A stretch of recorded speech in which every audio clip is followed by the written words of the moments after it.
రంజాన్ సందర్భంగా నేను మిత్రుని తలుచుకుంటూ రాసినటువంటి ఒక కవితను మీకు వినిపిస్తాను. నా పేరు కట్కొచ్చుల రమేష్, నేను ఖమ్మం నుంచి వచ్చాను.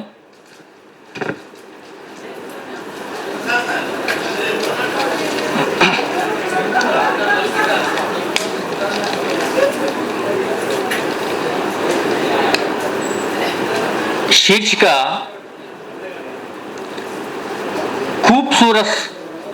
खूबसूरत दोस्ताना। अरे रहीम आ गले लग जा, ఈద్ ముబారక్ బాయ్ అంటూ రంజాన్ పండుగను అలాయ్ బలాయిలిచ్చుకుంటూ సేమియా పాయసాన్ని ఆరగిస్తూ తీయని పలకరింపులతో తేలిపోయే వాళ్ళం. గాలిబ్ గజల్ గానంలా, బిస్మిల్లా ఖాన్ షెహనాయ్ సంగీతంలా మా దోస్తానా ఖూబ్సూరత్గా ఉండేది. బక్రీద్ పండగకు పెద్ద ఈద్గా వద్దకు ఇద్దరం బైక్ ఎక్కి ఏ దోసితి పాట లెక్క మస్తు ఖుషిగా పోయేటోళ్ళం. అక్కడ వాళ్ళ పిత్రాదానాలకు సలాం చేసేటోళ్ళం. చాందిని టీ స్టాల్ ఇరానీ ఛాయ్ని సగం సగం చేసుకుని సంబురంగా తాగేటోళ్ళం. రహీం అంటే రాముడి లెక్కనే, ఒకటే మాట, ఒకటే బాణం. కానీ లోపలి బాధల్ని కప్పేసుకునేటోడు. అందరు పరేషాని ఉన్నా ఊపర్ షేర్వాణి వేసేటోడు. అత్తరు గుబాలింపులతో అత్తుకునేటోడు.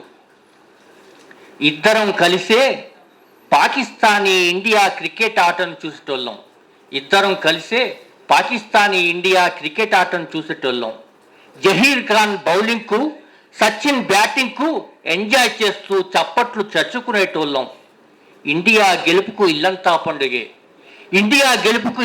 పండుగే. మా దోస్తానాకు మతం అడ్డురాలే, మా దోస్తానాకు కులం అడ్డురాలే. బచ్పన్ నుంచి పీర్ల పండక్కైనా నా దసరా సందడికైనా ఉత్సవాలకైనా ఉగాది వేడుకలకైనా అశ్వయుద్ధుల ఆటలా సాగినం. ఆయేషా ఆసిఫాల కోసం కన్నీరు మున్నీరైనం.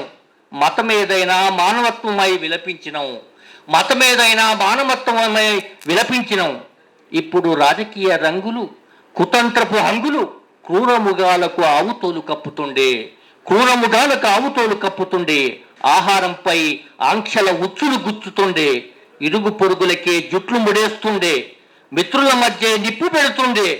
ఎవరు ఏం చేసినా, ఎవరు ఏం కూసినా దిల్కా దోస్తానా వదులుతామా. థ్యాంక్ యూ మిత్రులారా.